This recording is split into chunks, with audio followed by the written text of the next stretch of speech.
Erev Tov, everybody. Welcome to another edition of our Parashat Shavua class. This Shabbat, we're going to be reading Bezrat Hashem, Parashat Nitzavim. Often, Nitzavim is combined with Vayelech, but this week it is solo. Short parasha, only 40 psukim, 39 psukim, and it is one of the shortest, second shortest parasha in the entire Torah. However, it contains such powerful words, such powerful information. The final speech of Moshe Rabbeinu to Bnei Israel. Although we are just a few days away from Rosh Hashanah, I wanted to focus on some of the lessons that we learn from this week's Parashat Nitzavim. The covenant, the brit of mutual responsibility of all Bnei Israel were established. All of Bnei Israel were guarantors for one another. And the Pasuk comes to tell us that the guarantee is equal. Atem Nitzavim Hayom Kulechem. Moshe Rabbeinu was telling you, you are all standing here today as one. From the elders of the people, Ziknechem, the righteous ones, Shotrechem, Kol Ish Yisrael, Rashechem, Shiftechem, the wood hewers, the water drawers. Everybody here is one. Everybody here is equal. You are all responsible for the Torah that you have received and the roles that you have to play to ensure that Hashem's name is elevated and sanctified. The question then becomes, how is it possible to place everybody on the same line? How is it possible to equate the righteous people, the Ziknechem, the elders, the people of high stature, with those of simple stature on the lower rank? How is it conceivable that the great ones of the generation and the water drawer would be at the same level of guarantee for the deeds of the other individuals? How is that possible? After all, the great ones, the tzaddikim and the hasidim, are full with mitzvot, like arimon, positive with positive mitzvot. What does the wood hewer have? Just a few things. Maybe a mitzvah here. Maybe a mitzvah over there? The water bearer, same thing. He might do a few good things in his life, but how can you compare him to the righteous of the generation? So maybe we can answer this with a story. They said Rav Yisrael Zicherman Shlita. He is the rabbi of Achuzat Barkfeld. He served as a past rabbi in the Mayaneh HaYeshua Hospital in Bnei Brak. Now, Mayaneh HaYeshua Hospital has a halachic committee composed of very famous rabbinical authorities. And in those days, Rabbi Shmuel Halevi Wozner Zatzal stood at the head of the halachic committee. And one day, Rabbi Wozner came to visit the hospital. And Rabbi Zicherman went to accompany him on the visit. During their walk, Rabbi Zicherman told Rabbi Wozner that there was a patient in the hospital that was hospitalized with severe muscular dystrophy, where his whole entire body was paralyzed. He could not move one limb from his whole body, Rahman al-Islam. The patient approached Rabbi Zicherman with a question. He said, listen, in my difficult condition, can I say the beracha of she'asa li kol tzorki? Every morning we say a bunch of brachot in Birkot HaShachar. One of them is she'asa li kol tzorki, who has Hashem, who has made all my needs. This is the bracha that we say every morning. So this young man who was paralyzed, he's asking the rabbi, should I even say this bracha? I can't walk around. I can't do things. How can I say she'asa li kol tzorki? Am I responsible to say? Am I obligated to say this bracha? So Rabbi Zicherman, who had Rabbi Wozner there visiting, took advantage and directed the question to him. So Rabbi Wozner says, you know what? I want to go see the patient. So Rabbi Wozner entered the patient's room, and the patient was there. He was bedridden. He recognized the distinguished guest, and all of a sudden he smiled with a bright face. Rabbi Wozner asked him, tell me, why are you smiling? Why are you smiling? So the young man said, it's a great zechut. It's a great privilege for me to have the rabbi visit me.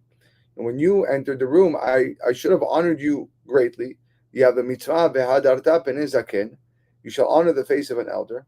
I should have honored you by standing. That's the way I should honor you. But because I'm paralyzed in my whole body, the only way that I can honor the Rav is by smiling. And that's, expressing the joy that you've come to visit me. So the Jew then looked at Rabbi Wozner and says, in my limited condition, can I say the beracha of she'asa li kol tzorchi? Hashem, who has made all my needs. So Rabbi Wozner looked at him and says, you know what? Your question takes me back decades. He goes, I was a student at Yeshiva Chachmei Lublin, And my rabbi was Rabbi Meir Shapira of Lublin, Zecher Tzadik Vracha. Rabbi Meir Shapira was the founder of Daf Yomi, the Daf Yomi movement.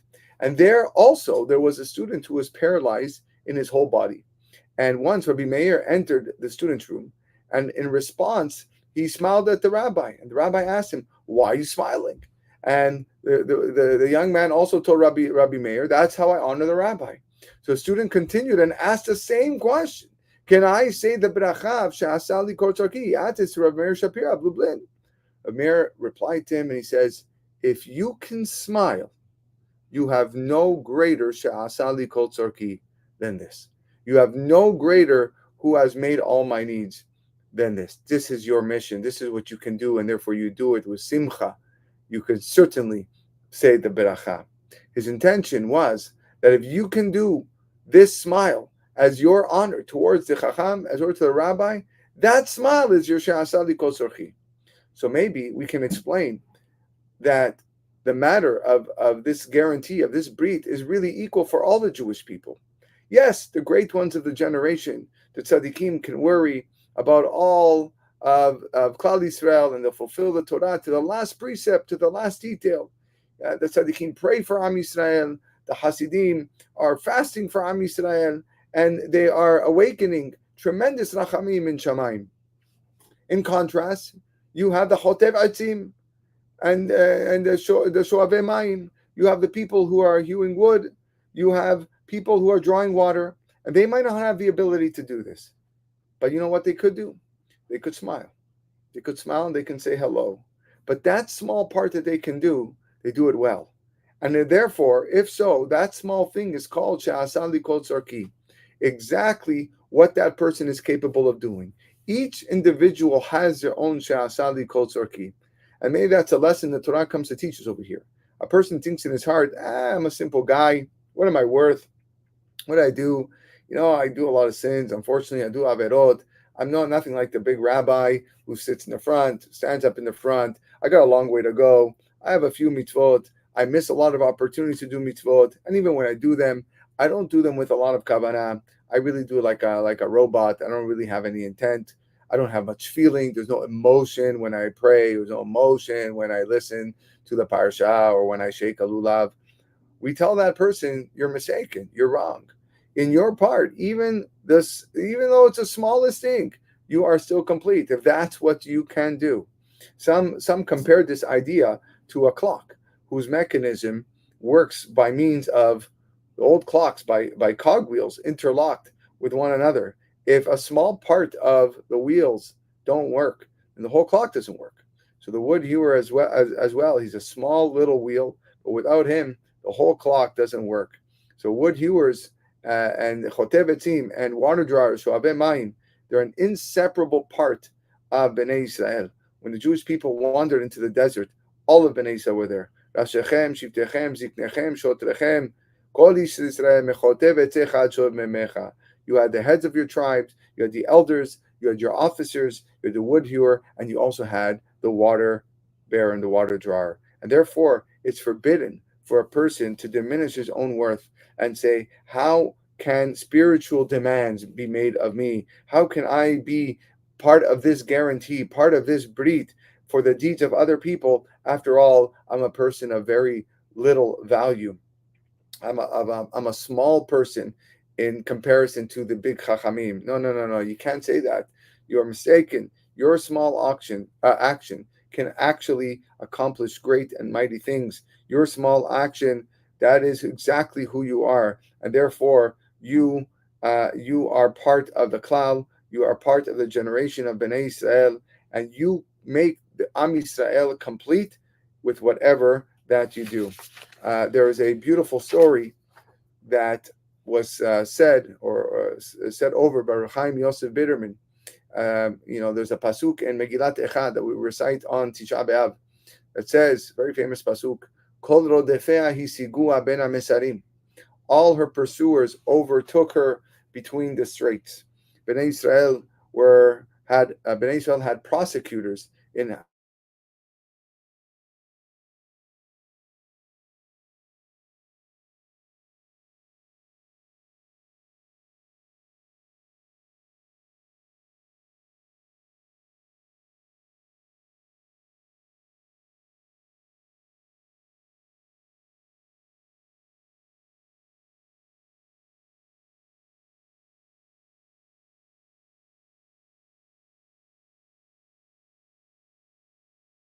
and suffering much differently.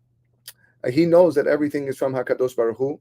He knows that everything comes from heaven. And therefore, when something goes wrong in his life, he's introspecting. He's looking at his deeds. He's looking at his actions. He's saying, how can I come closer to Hashem? So the faith is what holds him so that he doesn't fall. Even a person who is paralyzed in his whole entire body knows that his smile is the entire world. It's his own fullness. It's enough for him to feel Hashem at that moment because he gave him everything that he could. Every person and their part, even if their part is very small, like we said, that is what they need to do to accomplish, to be part of the klal, and has a very, very big, tremendous value. So the story that's told over was from the Rebbe of Chebin, Zatzal. His name was Rav Dov Berish Weidenfeld, which teaches us, again, the enormous power of a small thing to accomplish great and mighty things. In the yeshiva, there was a Hasidic young man who unfortunately went off the path. He went off the derech, and he decided to enlist in the army and become secular. We're not talking about modern day Jewish army. This was the European army. Could have been the Russian army. Anyone that enlisted in the army, it was obviously not a Jewish army, and there was no religion allowed bichlal.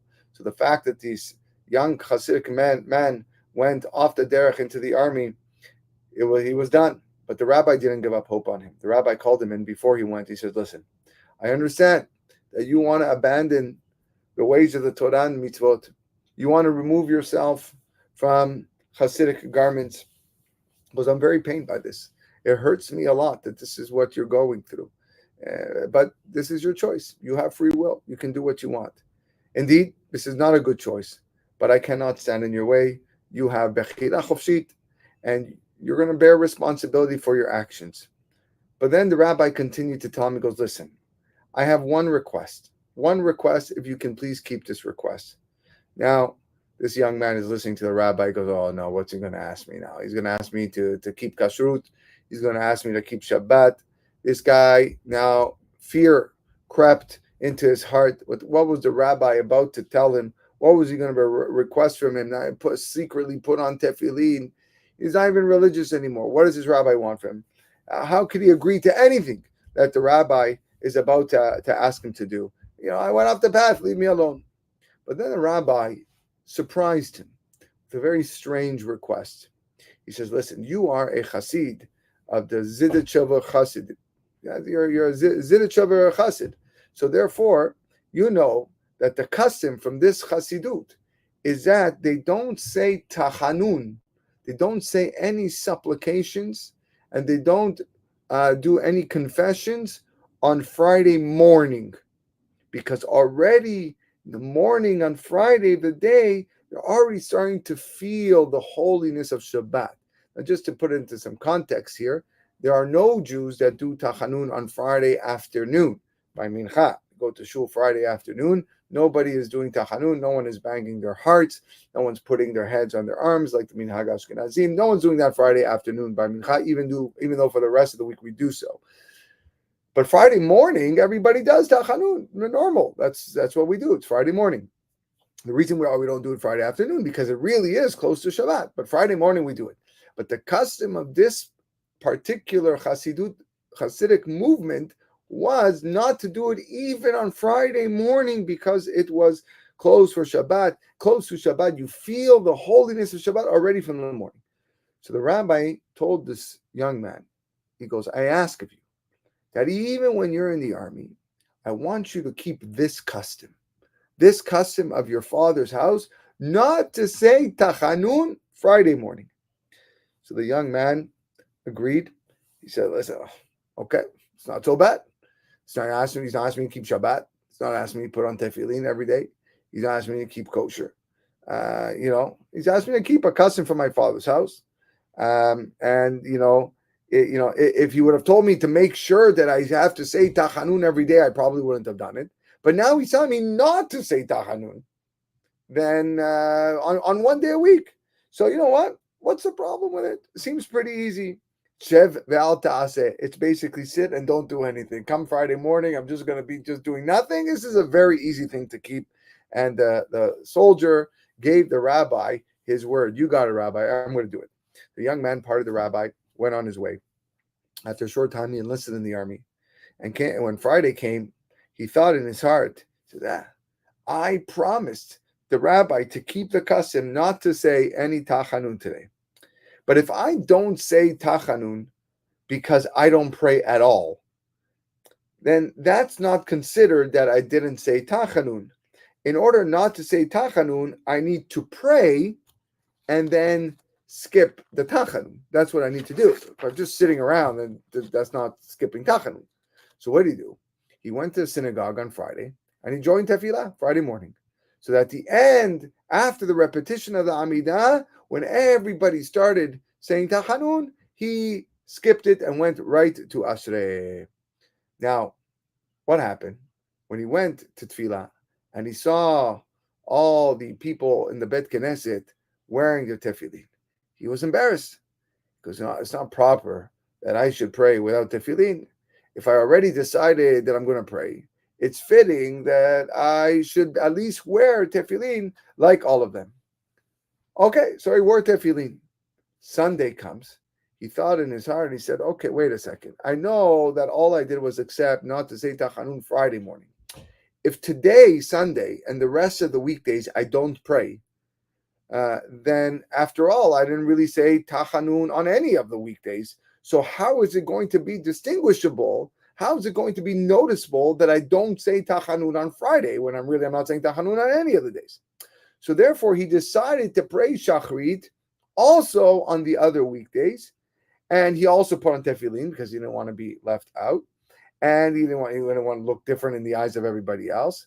And then the time for mincha arrived, and then he said, "Well, if I don't pray mincha on all the weekdays, so what's going to distinguish Friday when already shachrit they don't say tachanun from all the other days?" So he decided to pray mincha as well. And once he was saying for mincha, he said, they're already praying arvit in 10 minutes after mincha, so he stayed for arvit as well.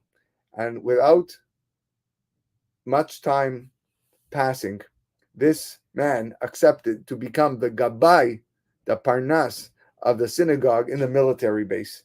And as a gabbai, it's certainly not fitting to desecrate Shabbat, and therefore he kept Shabbat as well. What held him together? What protected this man? It's a true story. You know what protected him? What was his sha'asali kortzorki? What was everything that he needed? What was that one thing? It was a small thing. A small thing. Just not to say tachanun on Friday morning. That small thing drew great things. And during that entire period of military service, he prayed with a minyan 3 times a day. He put on tefillin every day. He kept Shabbat. He kept kashrut. And when he finished his military service, he remained a Torah observant, mitzvah observant Jew. All in the merit of one great chacham who was ro'et hanolad, who saw the future, and he told him, I don't want you to do everything. I don't want you to take upon yourself the most difficult things.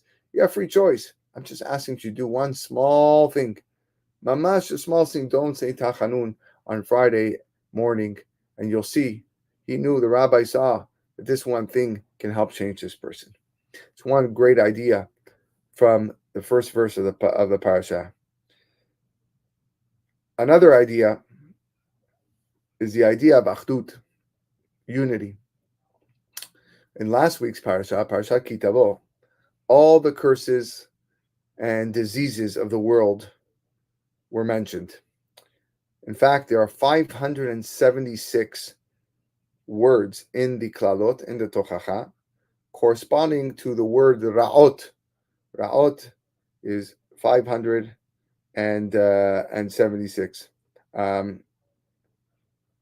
One who wants to be saved from the 676. One who wants to be saved from troubles, he needs to add one more thing.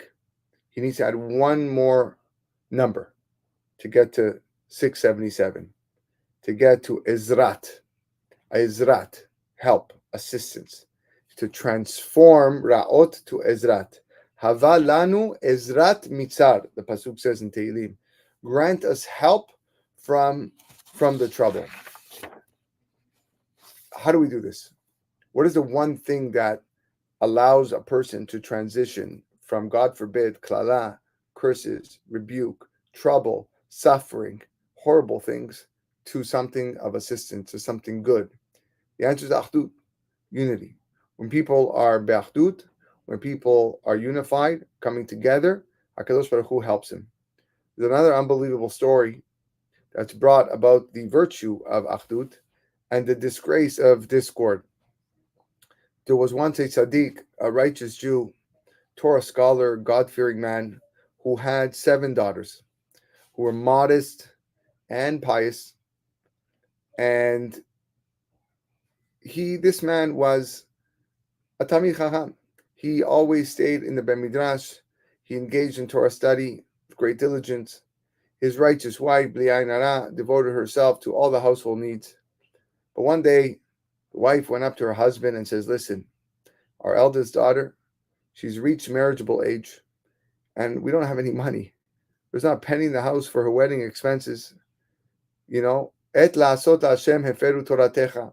I know that you're studying all day, and I know that's the greatest mitzvah you can do, but sometimes, for extenuating circumstances, we got to go out and get money. There's no choice. You have to go and collect from the generous people in the towns, in the towns abroad, and arrange for her upcoming wedding.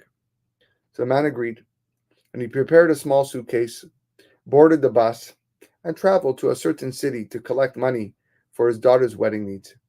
Right away, he got off the bus, and an unfamiliar older man approached him and said, I see that you're a guest in our city. Where are you from? Where are you going? What are you seeking over here in our city?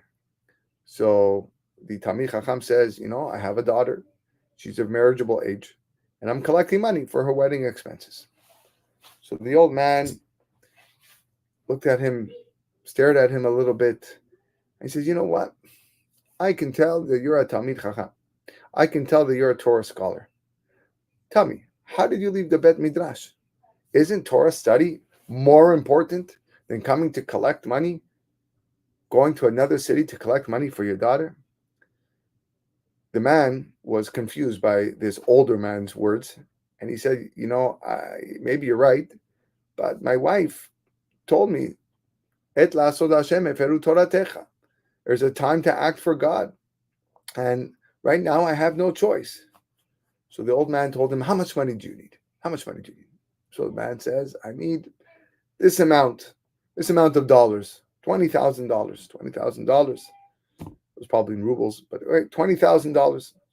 So the old man said, no problem. And he takes out a checkbook and he writes him a check for the sum. I'm going to give you this money on condition that you go back to the Bet Midrash and continue studying Torah and doing your Avodat Hashem. Wow. The man thanked the old man with such emotion, and he left him in peace. He put the money deep in his suitcase, came home so happy, cheerful. His wife looks at him and says, you're back so fast. Why did you come back so fast? What happened? She said, you're not going to believe what happened. I got off the bus. I met this man. Akol min hashamayim.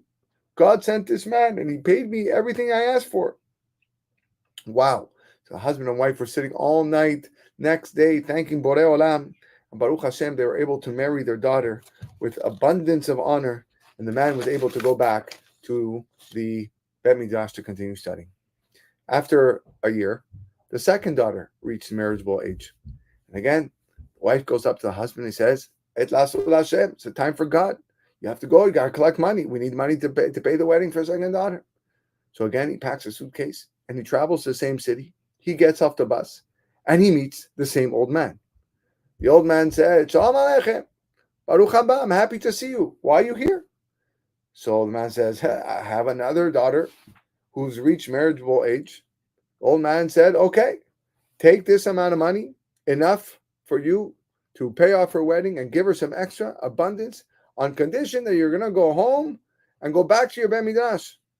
So the man took it, said, thank you so much. He comes back to the city and he returns to the Bet Midrash.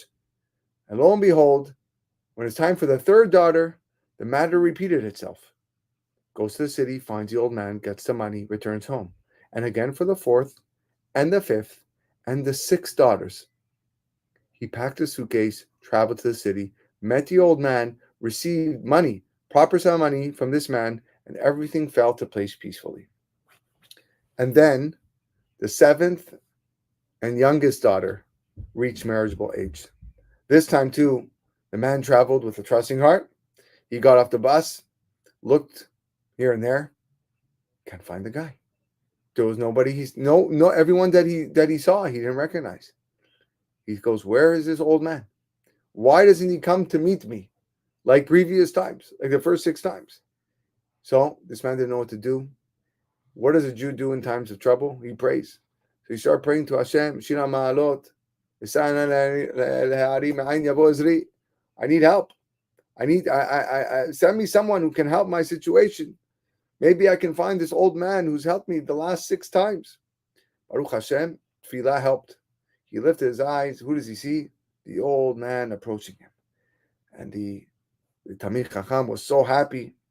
He goes, "That's it. I'm going to, speak to this guy. I'm going to get the money that I need so I can go back home." And he goes up to the old man. He goes, "Guess what? I'm back here. My 7th daughter, Baruch Hashem, she needs to get married. She's marriageable age. I need wedding expenses." And the old man looks at him in a way like he's confused. Didn't recognize him. Didn't even know who he is. And he says, "Listen, I don't really know who you are. Just keep on walking that way. Maybe somebody can help you over there." So the man was like, "What? What's going on?" In 6 previous visits to the city, he was used to receiving a large sum of money from this same man, and now all of a sudden he's acting like he doesn't know. So the Tamid Chacham, asks the old man, goes, "What happened to you? I don't understand. Don't you know who I am? Why are you pretending that you don't even know who I am all of a sudden?" So the old man looks at the Tamid Chacham and he says, "I have a question for you. Do you ever ask or think about who I am? Why would a person who doesn't know you suddenly give you large sums of money and spare you the need to walk around the city to go door to door?" So Tamid Chacham said, "You know what? Actually, you're right. I never even bothered to ask who you are. So who are you? What made you help me? What made you support me with such a generous hand that you gave me all this money?" So the old man reveals the secret to him. And he tells him, "I am the Satan. I'm the Satan, the devil." The man trembled in fear. He was frightened. Goes, "Satan, wait a second. If so, what changed? Why did you help me with the first 6 daughters, and now you're acting like you don't know me?" So Satan says, "I'm going to tell you why." He says, "When I came to this city, the city that you traveled to collect money for the first time, I was really alarmed. I discovered a city where everybody was at peace, where there was quiet, there was tranquility, there was no breach, there was nobody going out yelling, upset at each other. Everybody's living in shalom and achva and brotherhood. The rabbis, the judges, the people living in the city, there's no disputes, there's no mahloket, there's no fighting or quarrels. And as a Satan, I can't accept such a situation. All of my strength, all of my vitality comes from fights, comes from disputes and quarrels between people. Therefore, I need to work on this city. First, I worked to create conflict between the rabbis. But then you showed up years ago, a righteous man, Torah scholar coming to the city, and I got scared. I feared that when you see that there's quarrels and fighting between the rabbis, you're going to try to make peace. So I said to myself, it's worth investing all the money and gold in the world in you, provided that you get out of this city as quickly as possible and you don't work to make peace with the rabbis. When you came to the city a second time, the situation was much better from my perspective, because now the rabbis were not speaking to each other. But I was busy making more strife and more discord among the judges. And I didn't want you to stay in the city because I feared you would make peace among the judges. And so that's what happened every single time you came to the city. But every single time, the situation went and deteriorated, and the plague of discord spread in the city. But each time you came, I feared you would make peace. So I decided to tempt you with money to cause you to leave the city quickly. But when you came to the city the seventh and final time right now, I wasn't afraid of you anymore. Because the rabbis, the judges, the residents of the city, everybody's in a fight. Everybody's arguing. There's mahloket everywhere.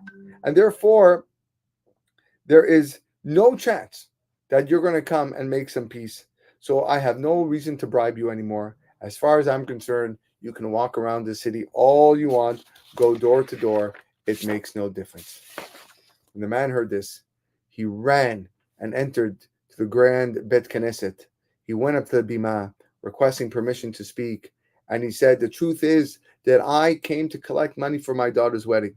But when I heard about the difficult situation that this city is in, and about the fights and the quarrels and the mahloket that exists among you, I said to myself, I'm not going to take 1 penny from you, not $1, because money from people who are fighting, money from people who are in discord, there is no beracha that dwells in it. And he told the kahal, the congregation, the wonderful story, and revealed to him his encounter with the Satan and the piercing words.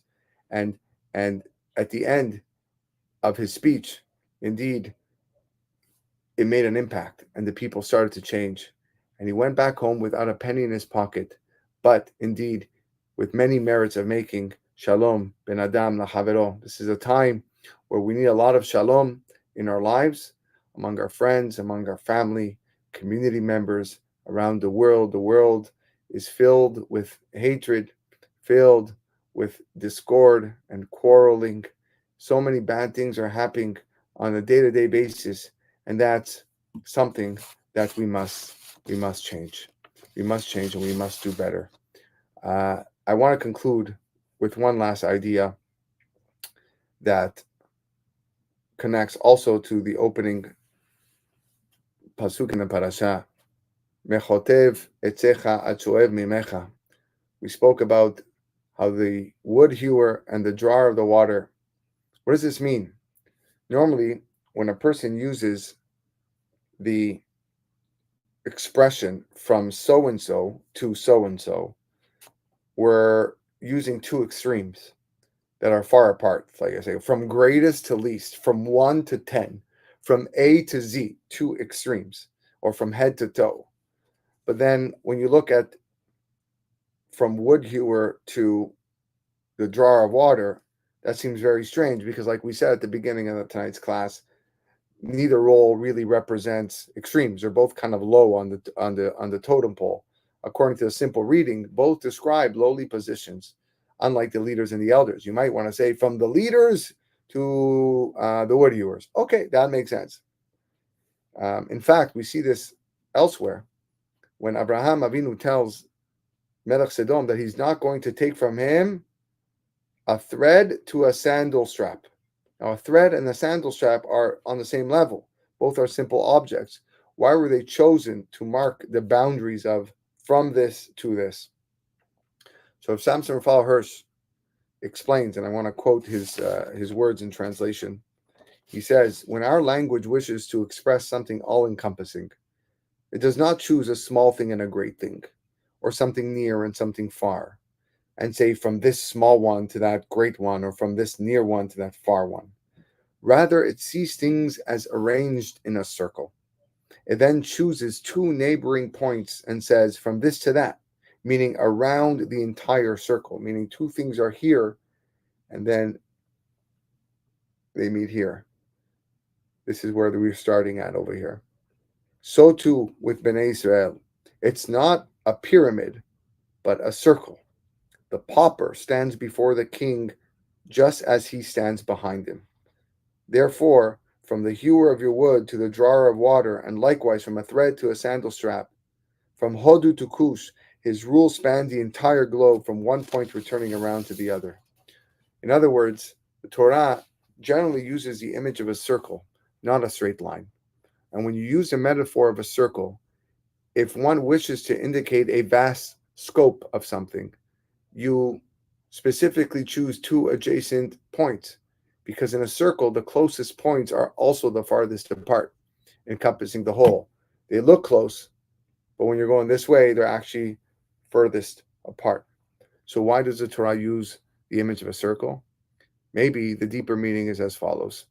Because among us humans, there are ranks, there are differences, but in front of Hashem, like we said, we're all equal, regardless of our status, regardless of our positions, our professions. And therefore, the metaphor of a circle is very fitting. On its surface, there's many points. Some are near, some are farther, but we are equally distant from the center, which is HaKadosh Baruch Hu. What a powerful lesson that is. In our communities, it's so easy to see differences between people, their roles and their status and their knowledge. But the Torah reminds us that in HaKadosh Baruch Hu's eyes, we all stand in the circle together. We are equally connected to Him, to our Borei Olam. And our task is not to measure ourselves against one another, but rather to recognize the shared dignity of every single Jew, from the leader, from the Rashechem, Shiftechem, Ziknechem, Shotrechem, all the way to the simplest worker, to value each person's unique contribution to the whole. And that's what brings Achdut, that's what brings us together. And that's why this week's parasha will always be read before Rosh Hashanah, because the final message Hashem wants to impart on us is to seek Achdut, to seek unity, to get rid of discord and fights, so that we can come together, recognize that everybody has something to give. Even if it's just a smile on your face, you have something that makes the whole Jewish people complete. Wishing everybody a wonderful night. Be well.